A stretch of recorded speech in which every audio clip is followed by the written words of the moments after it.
Assalamu alaikum students. Today our topic is integrity constants. In this lecture we will study integrity constants and the types of integrity constants. First of all, I tell you about integrity constants. What are the integrity constants? Integrity constant जो हैं ये set of rules होते हैं जो हम इस्तेमाल करते हैं या जो इस्तेमाल होते हैं डेटा की एक्यूरेसी और कंसिस्टेंसी के लिए. That's why we can say that integrity constant are set of rules that are design to keep the data correct and consistent. तो ये ऐसे सेट ऑफ रूल्स होते हैं जो डेटा की एक्यूरेसी और कंसिस्टेंसी के लिए इस्तेमाल होते हैं. जब आप टेबल में कोई वैल्यूज़ इंटर करते हैं या जब आप टेबल में कोई डेटा इंटर करते हैं तो उस टेबल को वैलिड बनाने के लिए कुछ रूल्स एंड रेगुलेशन को फॉलो किया जाता है. वो रूल एंड रेगुलेशन जो है उनको हम कॉन्स्टेंट्स कहते हैं. अब हम बात करते हैं इंटीग्रिटी की. इंटीग्रिटी जो है ये डेटा की हम करेक्टनेस या एक्यूरेसी को इंटीग्रिटी कहते हैं. नाउ हम आ जाते हैं इंटीग्रिटी कॉन्स्टेंट्स की एग्जांपल पे. तो इसके एग्जांपल में आ जाता है कि हमारा जो ब्लड ग्रुप है वो ए हो सकता है, बी हो सकता है, ए बी हो सकता है या ओ हो सकता है. इसके अलावा एन नहीं हो सकता, एफ नहीं हो सकता, एस नहीं हो सकता. तो ये आ जाती है इंटीग्रिटी कॉन्स्टेंट की एग्जांपल. नाउ हम बात करते हैं कि इंटीग्रिटी कॉन्स्टेंट की टाइप्स कौन कौन सी होती हैं. Types of integrity constants.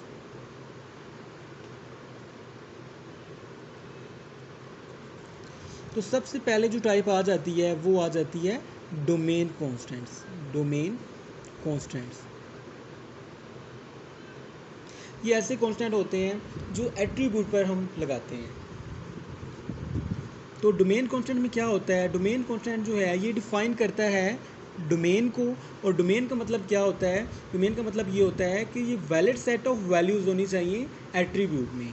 जैसे कि एक टेबल है उसमें एक एट्रीब्यूट है एज, तो उसमें वैल्यू जो है वो 19 हो सकती है, 20 हो सकती है. मीन टू से कि पॉजिटिव वैल्यूज़ हो सकती हैं और करैक्टर में वैल्यूज़ नहीं हो सकती क्योंकि इंटीजर हम ले रहे हैं एज को, तो इसलिए 19, 20 अब ए नहीं हो सकता. ये है डोमेन कॉन्स्टेंट्स. सेकेंड इसकी टाइप आ जाती है entity integrity constants. Entity integrity constants.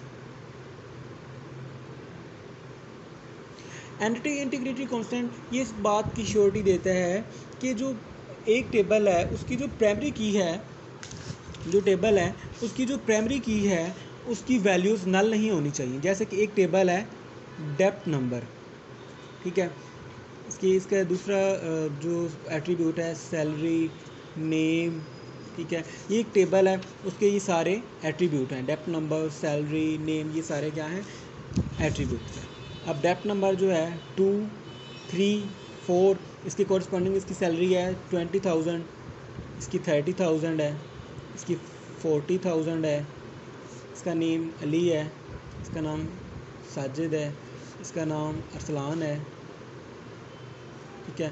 अब इसकी सैलरी जो है वो भी 20,000 है. इसका नाम कोई भी कह लें, लेट्स सपोज इसका नाम कह लें अकरम है. तो ये जो डेप्थ नंबर है इस पर हमने प्राइमरी की लगाई थी, इसको नल नहीं होना चाहिए. यहाँ पे इसको नल नहीं होना चाहिए एंटिटी इंटीग्रिटी कॉन्स्टेंट्स के अकॉर्डिंग. थर्ड इसकी टाइप आ जाती है referential integrity constants. Referential integrity constants.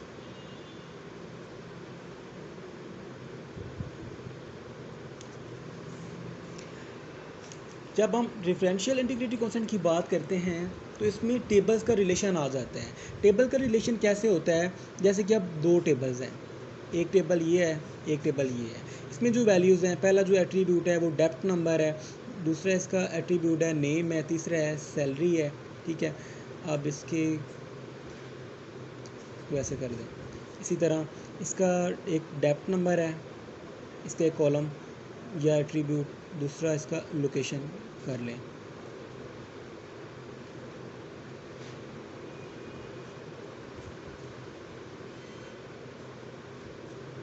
अब इसको हम क्या लेते हैं कि ये हमारा जो है वो मेन टेबल है या जिस पे हमने प्राइमरी की लगाई हुई है, प्राइमरी की, और इस टेबल पे हमने फॉरेन की लगाई हुई है, फॉरेन की। ठीक है, तो इसका डेप्थ नंबर 1 आ जाता है, इसका आ जाता है 2 आ जाता है, इसका भी 1 आ जाता है, इसका भी 2 आ जाता है, इसी तरह इसका 3 आ जाता है, इसका भी 3 आ जाता है। तो इसके अकॉर्डिंग इन रेफरेंशियल इंटीग्रेटरी कांस्टेंट प्राइमरी की जो वैल्यूज़ हैं, जिस पे हमने जिस एट्रीब्यूट पे प्राइमरी की लगाई हुई है, प्राइमरी की के जो कॉलम वाली वैल्यूज़ हैं वो फॉरेन की वाले कॉलम के साथ सेम होनी चाहिए। जैसे कि डेप्थ नंबर की वैल्यूज़ जो हैं 1 2 3 हैं, इस तरह इस टेबल में जो 1 2 3 की वैल्यूज़ हैं वो 1 2 3 हैं। तो इन डिफरेंशियल इंटीग्रेटरी कॉन्स्टेंट्स ये चीज़ें सेम होनी चाहिए, इसके प्राइमरी की और इसकी फॉरेन की सेम होनी चाहिए।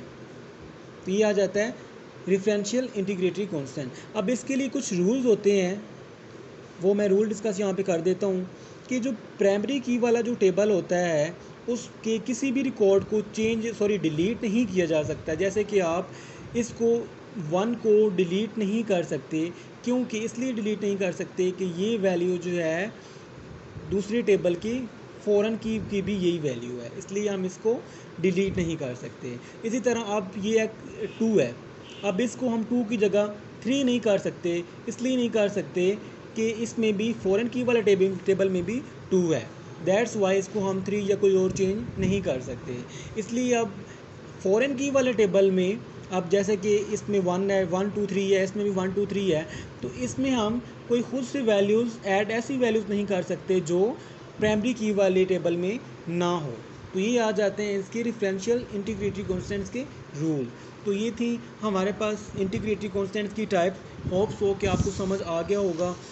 नेक्स्ट जो है इसकी मैं स्लाइड्स आपको शेयर कर देता हूँ, अगर समझ नहीं आया तो आप मुझसे डिस्कस कर सकते हैं। Thank you.